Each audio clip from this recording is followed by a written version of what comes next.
From coloring books to record covers, rainbows are everywhere. I bet you can even remember the colors without thinking twice. Although in real life, no one really says indigo, but I guess Roygbiv doesn't really have the same ring to it. Anyone who's tried to chase one finds out a rainbow isn't really there. You can't go over it, and you can't get to the end of it. It's become this mythical representation of the unattainable. In Navajo and Norwegian mythology, it's a bridge that only gods could take between heaven and earth. And for Christians and Buddhists, rainbows are a level of peace and forgiveness. And in some cultures, it's a really long and colorful unicorn. Of course, just because a rainbow isn't really there doesn't mean we can't explain how it works. The better question is, why is a rainbow? And that answer is 42. Let me explain. A rainbow exists because of light, water, and a little bit of physics. Let's start with sunlight. It looks white. Now, to some that seems like the absence of color, but thanks to Isaac Newton, we know that white light is really the sum of all visible wavelengths, from short to long, and all the colors in between. It makes you wonder, if there are colors in between other colors, then how many colors is a rainbow really made of? Anyway, so we've got light, and now we need water. On a rainy or misty day, the sky is filled with tiny droplets. They aren't quite as small as the droplets in clouds though, which is why we don't have awesome looking clouds. Well, some of you might be saying, but Joe, I've seen a rainbow in a cloud before. Well, that's not really a rainbow, but we'll talk about that another time. Those suspended liquid prisms are surface tension on its smallest scale, and the droplets are pulled into the shape of a sphere. Now, each one can catch sunlight and become its own part of the rainbow factory. Here's where we add in the physics. Sunlight starts by entering a raindrop from behind you.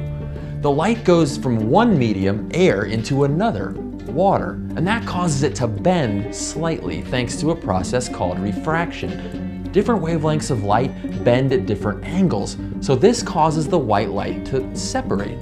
The bent sunlight then reflects off the back of the raindrop and refracts again on the way out.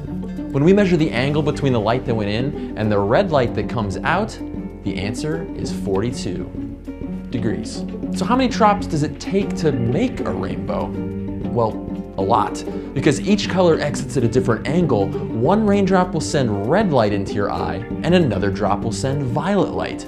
The same thing happens with all the colors in between, each coming from their own droplet. And what about the shape? I mean, we call it a rainbow for a reason. It's not a rain line or a rain zigzag. See, you and your eyes are at the apex of a huge half cone, and at the other end is the water that makes the rainbow. This gives a rainbow that curved shape we all know and love. Everything that you see is because that light is coming back right to where you are. No one else is experiencing exactly the same rainbow as you. If everyone's rainbow is unique, does your rainbow look like my rainbow? Well, Michael from Vsauce has a great video about that, so I'll put a link in the description and let him answer that question for you. Could we ever see a different rainbow? We've evolved to only see a tiny fraction of 1% of the entire electromagnetic spectrum. What about all the rest of it, from X-rays to radio waves? What if we could see a rainbow like the mantis shrimp? Then our rainbow could stretch across the sky. Well, spoiler alert, maybe not. While it's true that we only see a sliver of the spectrum, you can't make a rainbow out of anything that doesn't make it into Earth's atmosphere.